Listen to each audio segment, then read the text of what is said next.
A paz do Senhor, irmãos. Estamos aqui mais uma vez para o comentário da lição da nossa revista da Escola Dominical. A lição de hoje é a lição de número 7, que traz como título Cristo é a nossa reconciliação com Deus. E como sempre fazemos, vamos começar conceituando termos, né? Cristo é a nossa reconciliação. O que vem a ser reconciliação? De acordo com o dicionário, reconciliação é ato ou efeito de reconciliar ou reconciliar-se. E o que é reconciliar?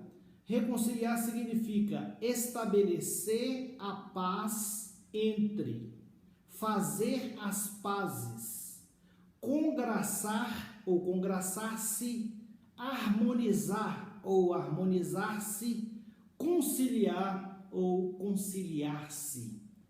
Em suma, reconciliar é fazer as pazes, é ter paz novamente, né? Veja que é reconciliar. É interessante, estávamos estudando esta lição e ouvimos alguém explicar a origem desse termo reconciliação e a ideia nos originais, observando o original hebraico, grego e até mesmo da língua inglesa, qual que é o sentido da palavra. A palavra reconciliar dá a ideia de que existe uma rachadura e que essa rachadura foi resolvida, né? Que essa rachadura foi suprimida mediante ali a aplicação de algum produto, né? Eu já vi isso na prática, quando se numa parede tem uma rachadura, as pessoas utilizam técnicas, né? Os profissionais, os especialistas utilizam técnicas para fazer desaparecer aquela rachadura. E reconciliação dá essa ideia de consertar uma rachadura. Então é algo que outrora estava unido, mas que por alguma razão houve uma separação. E Cristo Jesus, né, e agora já trazendo para o lado espiritual, é a nossa reconciliação. É aquele que promoveu o reparo dessa rachadura que houve. A própria lição aqui já nos traz o título da lição já nos traz uma resposta. E que resposta? E essa resposta é a que pergunta. É fazer as pazes com quem? Com Deus. Fazer as pazes com Deus. O pecado fez separação entre o homem e Deus. Isso não é novidade para os irmãos. Os irmãos sabem que o que fez e o que faz separação entre o homem e Deus é o pecado. Sempre foi assim e sempre será assim. Então Cristo Jesus vai promover essa reconciliação, esse reatamento do que foi separado pelo pecado. Então nós devemos nos reconciliar com Deus.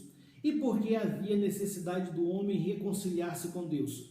Já expliquei, né? Porque o pecado nos tornou inimigos de Deus.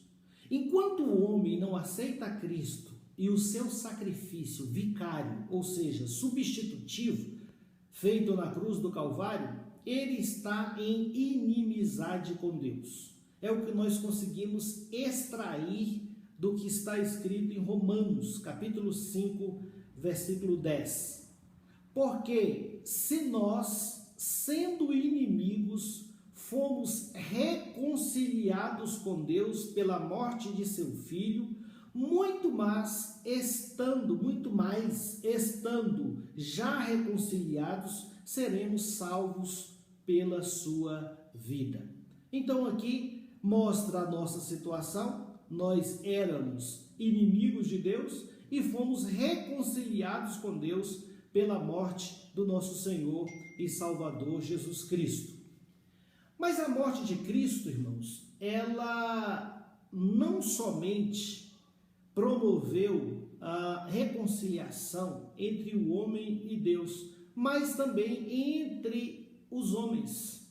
Ou seja, Cristo Jesus promoveu a paz dos homens entre si. Então, por meio por meio do nosso Senhor e Salvador Jesus Cristo, unificou os homens. E que homens são esses?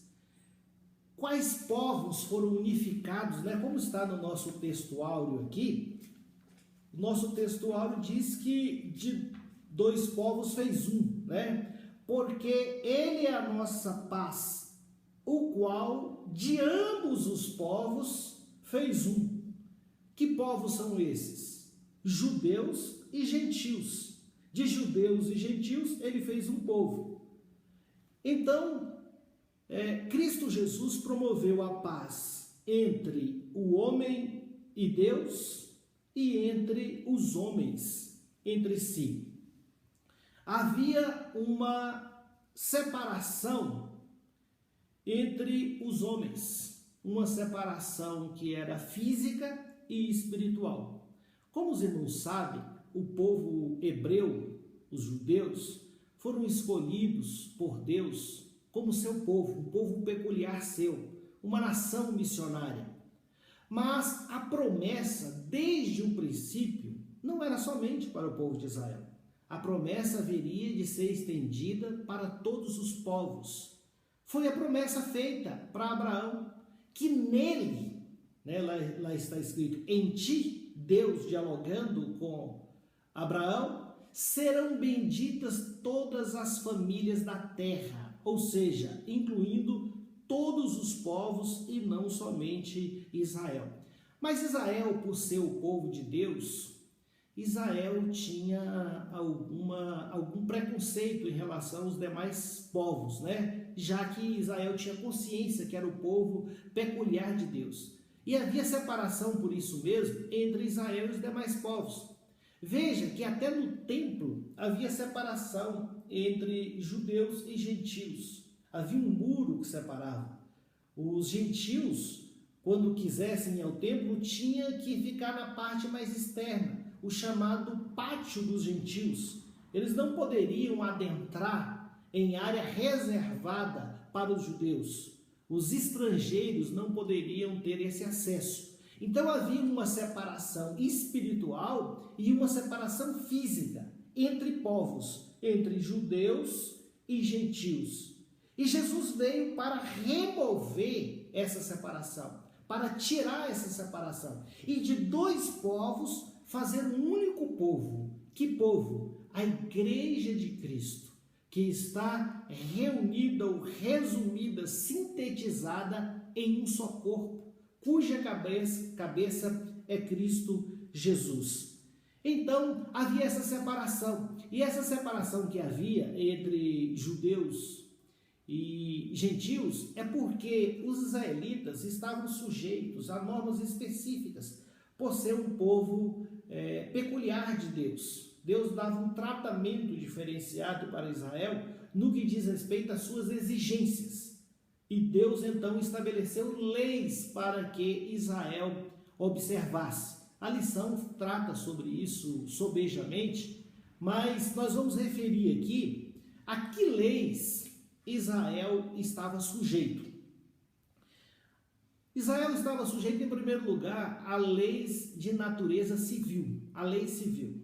Como existe hoje, no nosso país, a lei civil. A lei civil, ela disciplina o convívio social, o convívio em sociedade.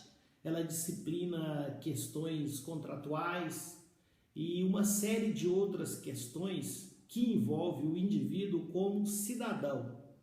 Então, lá em Israel, se você for observar as leis, lá tinha leis que disciplinavam tudo, desde a morte de um animal pelo vizinho, qual que seria a consequência disso daí, como seria a reparação desse prejuízo e diversas outras questões que poderiam levar a litígios entre os cidadãos de Israel. Então Deus estabeleceu leis e às vezes minuciosas, com muitos detalhes. Quem estuda o Pentateuco, quem estuda o livro de Levítico, os irmãos vão perceber a existência de diversas leis disciplinando o convívio em sociedade. São leis civis. Mas também havia as chamadas leis cerimoniais, né? Ou lei cerimonial, que é aquela lei que disciplinava diversos procedimentos religiosos de Israel e diversas instituições que Deus estabeleceu. O comentarista da lição cita como exemplo de lei cerimonial a circuncisão. Os irmãos já sabem o que é a circuncisão, que é aquela cirurgia feita no prepúcio do órgão sexual masculino. Isso daí era uma peculiaridade em termos de exigência, né, de Israel. Os sacrifícios que eram instituídos por Deus, sacrifício pelo pecado, sacrifício porque obteve um benefício, uma vitória, tinha toda uma disciplina de sacrifício por parte do povo de Deus. Comida, né? Também Deus disciplinava a alimentação do seu povo, o que podia comer, o que não podia comer. Também tinha as bebidas, né? O que Israel poderia beber. E outras festas, também havia muitas festas que eram disciplinadas pelo Senhor. Festas, lua nova, sábados, tudo isso daí faz parte das chamadas leis cerimoniais, que eram leis específicas para o povo de Israel. Isso distinguia Israel dos demais povos. E, por fim, havia também a lei moral de Deus, que é aquela lei que estabelece norma de conduta do indivíduo, diz respeito mais ao seu caráter, ao seu proceder, né? Como filho de Deus, como servo de Deus, como povo de Deus. É o que nós vemos principalmente no que diz respeito ao relacionamento do homem com Deus. Se ele transgredisse quaisquer dessas normas de natureza moral, automaticamente ele ficava alijado do relacionamento com Deus, ele ficava fora da comunhão com o Senhor. E o que nós vamos depreender de tudo isso daí?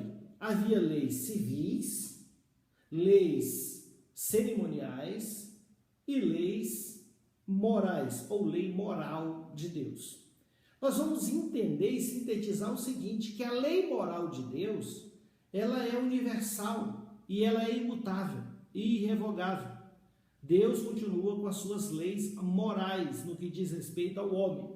Embora todo homem imagine que é livre para fazer o que quiser, não. Existem leis morais de Deus que são aplicáveis a todos os homens indistintamente. E nós vamos concluir também que Cristo Jesus revogou as leis cerimoniais. As leis cerimoniais foram revogadas. Não que elas não tivessem o seu papel no momento próprio, no momento adequado, mas agora ela foi revogada. Quando Jesus, ali no Sermão do Monte, quando ele fala, ouvistes o que foi dito, ele fala isso, isso, isso. Quando ele diz, eu porém vos digo, essa expressão adversativa, né, com essa conjunção porém adversativa aí, quando ele diz assim, está claro que ele está instaurando uma nova ordem. Por quê? Porque ele vai reforçar e aprofundar os preceitos de natureza moral, mas ele não vai enfatizar preceitos de natureza cerimonial, porque já essa doutrina agora é universal, é para todos os homens. E veja que ele aprofunda mais, ele aperfeiçoa o mandamento, ele interpreta de uma forma mais profunda o que já estava instituído. Observe, por exemplo, o caso do adultério. Não adulterarás, era o que estava escrito. Ele diga, eu porém vos digo, qualquer que atentar para uma mulher com intenção impura, já em seu coração adulterou com ela. Estava escrito também em relação ao tratamento de um homem para com o seu próximo. Diz, amarás o teu próximo e aborrecerás o teu inimigo. Era o que estava escrito. Ele aprofunda e aperfeiçoa o mandamento Ele fala: eu, porém, vos digo, amai os vossos inimigos, bendizei os que vos maldizem, fazei bem aos que vos odeiam e orai pelos que vos maltratam e vos perseguem, para que sejais filhos do Pai que está nos céus. Então, antigamente, os amigos você amava, os inimigos você odiava. Na nova ordem instaurada, você ama os seus amigos, o que não é difícil, mas também você deve amar os seus inimigos, falar bem deles, orar por eles, interceder por eles. Então, houve aí uma mudança de paradigma, o que não é fácil. Não é fácil. A doutrina de Cristo exige mais do homem. Não é fácil para o homem natural, mas para o homem que tem o Espírito de Deus, os mandamentos do Senhor não são pesados. Então, instaurada essa nova ordem. Então, isso é tudo para reforçar que o povo de Israel estava sujeito a determinadas leis que os gentios não estavam. Mas vem Cristo Jesus, revoga aquilo que não dizia respeito aos gentios e reforça aquilo que diz respeito a todo e qualquer homem. Então, com a revogação das leis cerimoniais, houve a unificação dos povos, judeus e gentios. Agora podemos ser um só povo, o povo que se chama Igreja de Cristo. Aleluia! Irmãos, a gente vê que Israel esteve sujeito a leis cerimoniais e não era fácil seguir as leis cerimoniais. E a gente observa que existem igrejas hoje, igrejas protestantes, que querem seguir alguns preceitos cerimoniais de Israel. Ora, em primeiro lugar, não vão conseguir. Em segundo lugar, isso não foi feito para o povo gentil convertido ao Evangelho de Cristo. Não, as cerimônias ficaram no passado. Todas essas coisas são sombras das coisas que deveriam vir. É o que se extrai de Colossenses 2,16. Agora, Cristo é real. Cristo é real e a doutrina de Cristo é real. Nós não vamos andar pelas sombras. Isso é passado. Igreja não tem que seguir mais cerimônias próprias de um povo específico, o povo de Israel. Então você não deve se preocupar com essas questões. Às vezes alguém pode te abordar e falar que você está equivocado, porque você não observa esse preceito e aquele preceito da lei. Aliás, até Jesus foi muito contestado em seu ministério. Essas pessoas já estavam naquela época.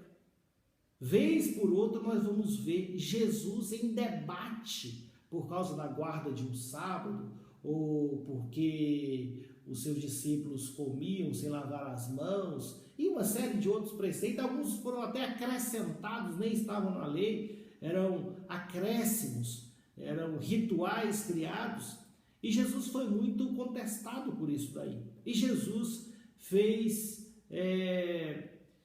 caso de esclarecer isso daí, o que é principal e o que é acessório, e o que realmente importa. Então, o que nós vamos perceber? Que Cristo Jesus reconcilia esses povos, judeus e gentios, para formar um só povo. Cristo Jesus reconcilia judeus e gentios com Deus, porque ambos estavam separados de Deus por causa do pecado.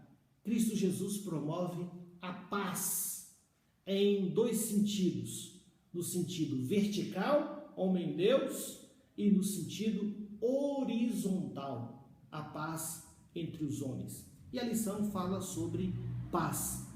Mas o que é paz? Do ponto de vista bíblico, a nossa lição diz que paz significa boas relações.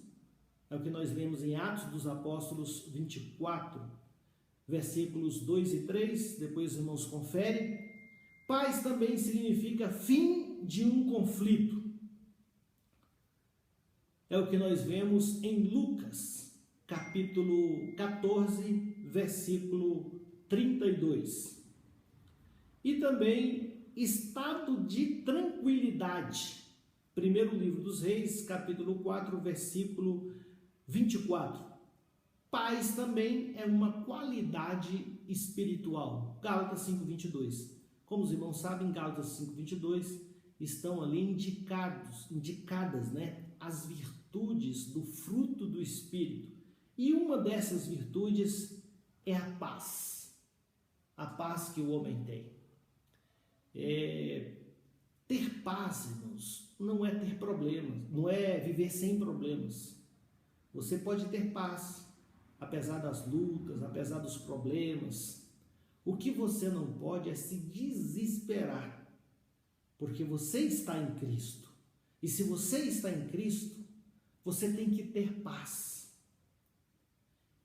Nos dias atuais que estamos vivendo essa pandemia provocada pelo coronavírus, muitas pessoas estão perdendo a paz, muitas pessoas estão inquietas e ansiosas.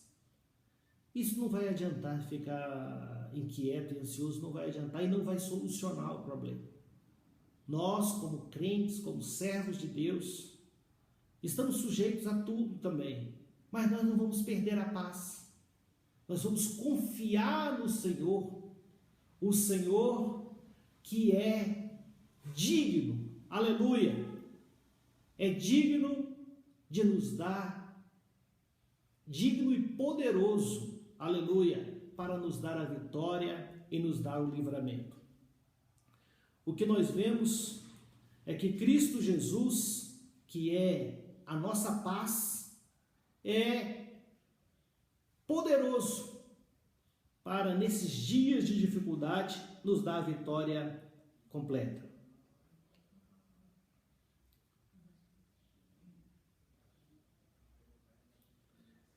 Aqui nós vemos também ainda que o instrumento utilizado por Cristo para promover a nossa paz é a cruz. A cruz é o instrumento. Jesus Cristo, ele se fez maldição para nos assegurar a paz. Porquanto estava escrito: maldito todo aquele que for pendurado no madeiro. Meus queridos irmãos, Jesus Cristo se submeteu a uma situação degradante para que hoje nós tivéssemos paz. O procedimento adotado quando havia uma crucificação era que primeiro fosse açoitado ou açoitada aquela pessoa que seria crucificada. E eles colocavam ali no chicote, nas pontas, pequenas esferas de chumbo ou pedaços, de ossos, para que a aflição fosse mais sofrida, para que esse procedimento fosse mais difícil de suportar. E Jesus então passou por isso, que Jesus também foi açoitado. Então o procedimento era primeiro isso daí, depois a pessoa era constrangida a carregar a sua cruz, para que então pudesse ser crucificado. E Jesus Cristo se submeteu a todo esse procedimento para assegurar a nossa paz. Jesus se fez maldição por nós. Isso foi escândalo para os judeus e loucura para os gentios. E diante de tudo isso daí, irmãos, o que temos a dizer é como está na palavra: o amor de Cristo nos constrange, nos deixa sem graça. Jesus nos reconcilia com Deus e nós somos a Ele gratos. Aleluia! Porque agora nós temos paz com Deus, conforme diz a palavra. Nós temos o privilégio da comunhão. Nós temos o privilégio de ter o Espírito Santo operando em nossas vidas. E Cristo Jesus é a razão de tudo isso. E diante disso, o que podemos fazer? Podemos entregar as nossas vidas a Cristo, para bem servi-lo, para fazer aquilo que lhe apraz o coração, agradar-lhe em tudo, cumprir os seus preceitos com alegria e com satisfação. Esta é a palavra que Cristo quer que a igreja, que a sua igreja siga e que a sua igreja observe. E eu quero concluir esta lição no nome de Jesus. Amém.